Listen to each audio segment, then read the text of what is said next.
आजची गोष्ट आहे चटणी. ही गोष्ट आहे कोम यांची.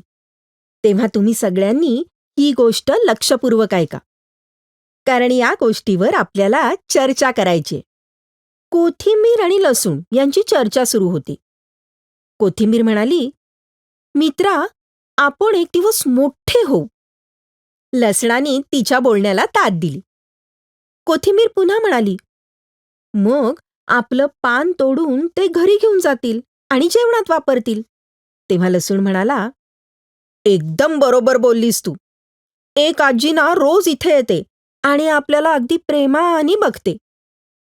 "हो हो, मी पण तिला बघितलंय," कोथिंबिरीने लगेच उत्तर दिलं.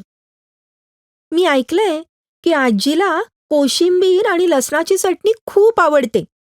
तेवढ्यात दोघांचंही लक्ष आजीकडे गेलं. दोघेही एका सुरात म्हणाले, "चटणीचा आस्वाद घ्यायला आजी येतेय. आजी आमचं पान सोबत नेतील, त्याची चटणी करतील आणि आवडीने खातील." तुम्ही सांगा की ही गोष्ट कशाविषयी आहे?